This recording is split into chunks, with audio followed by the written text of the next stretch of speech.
네, 오늘 말씀은 무리를 걸어오신 예수님의 모습을 우리에게 소개합니다.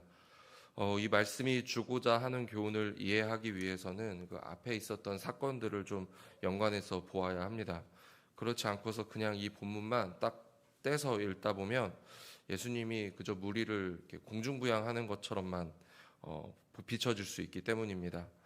이 사건이 있기 전에 일어났던 일은 우리가 잘 아는 너무나도 유명한 오병이어의 사건입니다. 예수님은 한두 사람이 먹을 도시락을 가지고 많은 인원을 먹이셨던, 그것도 5천 명이나 되는 사람의 식사를 감당하셨던 놀라운 기적을 베풀어 주셨습니다. 이 사건은 마치 하나님께서 이스라엘 백성들을 출애굽하신 이후에 광야에서 생활을 하고 먹을 것이 없었던 이스라엘 백성들을 위해서 하늘에서 만나를 내려주셨던 사건과 같은 맥락으로 이해될 수 있을 것 같습니다.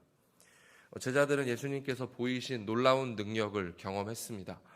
나병 환자가 깨끗함을 받았고요. 중풍병자가 나았고 귀신 들린 사람에게서 귀신이 떠나가는 일들을 제자들은 자신의 눈으로 보았습니다. 또 옷깃만 스쳐도 혈루증이 낫는 것을 보았고 또 죽었던 아이가 살아나는 것도 보았습니다. 그리고 바로 이 직전에 광야에서 많은 백성들을 먹이시는 그 일들까지도 제자들은 목격을 했습니다. 이쯤 되면 예수님이 어떤 분이신지, 또 예수님에 대한 예수님이 위대한 분이라는 사실을, 또 불가능이 없다는 사실들을 이쯤 되면 좀 믿어야 되지 않겠습니까? 그런데 제자들에게 믿음은 쉽게 자라나지 않습니다. 잠시라도 예수님과 떨어져 있다면 그들의 믿음은 금방 사라져 버립니다. 무리 사이에 계시던 예수님은 배를 타고 건너편 산으로 기도하러 가셨습니다. 성경은 이 남겨진 제자들의 상황을 묘사하고 있는데요. 날이 저물어 버렸고 배는 물 한가운데 있고 바람이 불어서 물결이 거슬러서 제자들이 힘겹게 노를 저어야 하는 그런 상황에 내몰려 갑니다. 이와 유사한 장면이 마가복음 4장에도 있었는데요.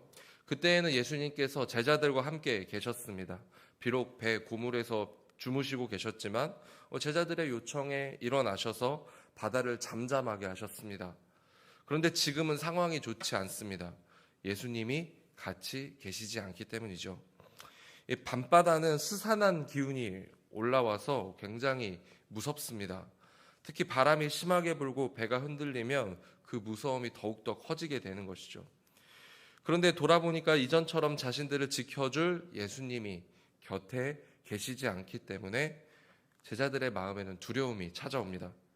문득 바다 저편을 보니까 뭔가 사람의 환영을 한 것 같은 이상한 것이 이렇게 배를 향해 걸어오고 있어요. 49절에서 50절 한번 볼까요? 제자들이 그가 바다 위로 걸어옴을 보고 유령인가 하여 소리를 지르니 50절에 그들이 다 예수를 보고 놀람이라.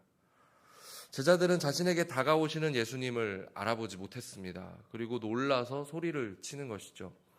성경은 제자들의 믿음의 상태를 다음과 같이 진단합니다. 52절에 보니까 이는 그들이 떡 떼시던 일을 깨닫지 못하고 도리어 그 마음이 둔하여졌더라. 앞서 놀라운 경험을 해놓고서도 제자들의 마음에 믿음이 자라나지 않은 그 사실에 대해서 명확하게 성경은 지적을 하고 있습니다. 성경의 저자는 큰일을 경험한 제자들의 마음에 믿음이 없었던 것을 보고 실망한 듯한 태도로 우리에게 이야기를 전해주고 있습니다.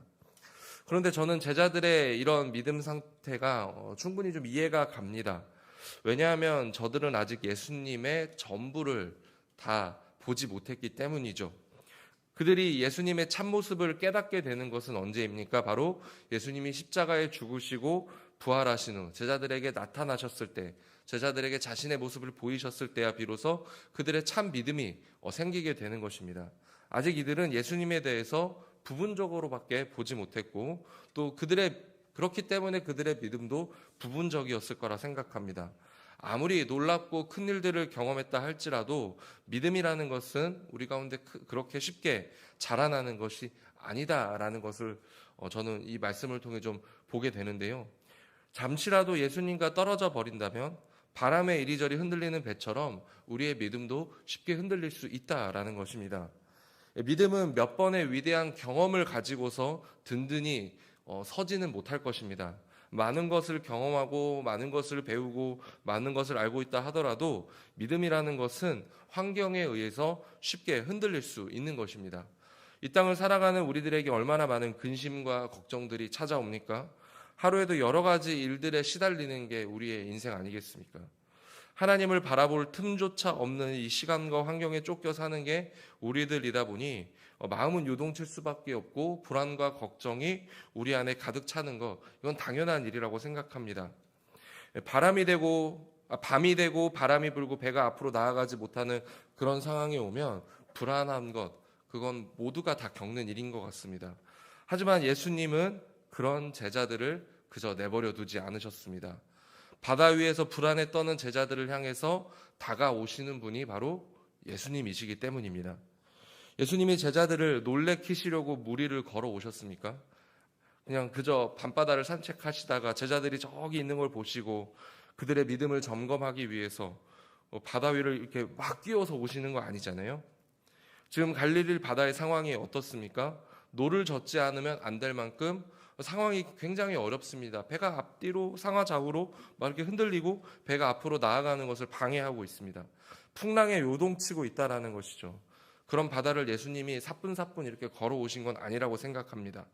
오히려 이 요동치는 바다 위를 제자들에 대한 이 걱정 때문에 제자들이 근심하고 있을 것 같은 그 상황을 바라보면서 예수님은 그 제자들을 향한 마음 때문에 제자들의 걱정 때문에 마치 아이의 안위를 걱정하는 부모처럼 그렇게 달려오신 것은 아닐까라고 저는 생각합니다. 제자들을 향해서 건너오시는 예수님의 말씀은 보통 이런 어떤 성경의 맥락 속에서 아니면 우리가 기대하던 대로 이렇게 말씀하셔야 되지 않을까 생각합니다. 에이, 믿음 없는 사람아. 좀 전에 내가 한 일을 봐놓고서도 아직도 네가 믿음이 없냐? 이렇게 말씀을 하셔야 되는데 예수님 뭐라고 말씀하십니까? 50절 끝부분에 볼까요? 예수께서 곧 그들에게 말씀하여 이르시되 안심하라. 내니 두려워하지 말라. 얘들아, 걱정하지 마라. 나다. 두려워하지 마라. 이 얼마나 따뜻하고 부드러운 음성입니까? 그제서야 제자들은 예수님의 음성을 듣고 안심을 하게 되었을 것입니다. 우리의 믿음은 우리 자신에게서 나오지 않습니다. 이 믿음은 예수님께로부터 나와야 하는 것입니다. 내 열정과 내 성실, 내 감정으로 내가 믿는 것 같지만 이런 것들은 환경이 바뀌면 자연스레 사라질 수밖에 없습니다. 진짜 믿음은 무엇입니까? 예수님이 내 옆에 계실 때, 예수님이 나와 함께 계실 때 거기서부터 믿음이 바로 설 수 있다라는 것입니다. 오늘 우리는 늘 예수님의 어떤 한 단편만을 기대합니다. 뭔가 나에게 도움이 되고 뭔가 내가 원하는 것을, 내가 기대하는 것을 이루어 주신다면 예수님 그 정도면 나는 충분합니다 라고 기대를 합니다. 그런데 이 땅에 살아가면서 내 기대가 무너지고 내 소망이 끊어져 버리는 환경들이 찾아오면 믿음조차도 금방 사그러들고 금방 시들해져 버릴 것입니다. 그런데 예수님은 우리에게 다시금 찾아오셔서 이렇게 말씀하시죠. 안심하라. 내니 두려워하지 말라. 예수님이 계시지 않으면 흔들려 버릴 수밖에 없는 우리들의 믿음을 예수님은 누구보다 잘 아십니다. 그러기에 우리를 홀로 내버려 두지 아니하시고 우리를 향해 걸어오시는 분, 우리를 향해 다가오시는 분, 그분이 바로 예수님이십니다. 우리는 늘 그렇게 예수님을 하루하루 배워가는 것 같습니다.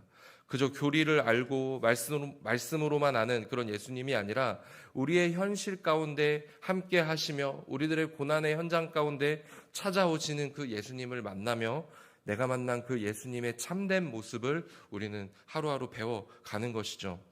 우리가 아는 것이 늘 전부는 아닙니다. 우리는 어쩌면 예수님을 아직은 부분적으로밖에 이해하지 못하고 있는지도 모릅니다. 기적과 능력을 보이시는 예수님만이 우리에겐 전부입니다라고 기대하고 있는지도 모릅니다.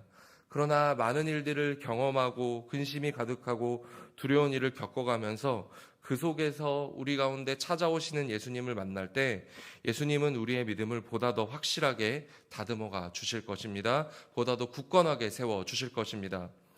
혹시나 어려움에 처해 계십니까? 또 힘이 없고 연약하고 모든 것이 무너졌다 생각하는 가운데 계십니까?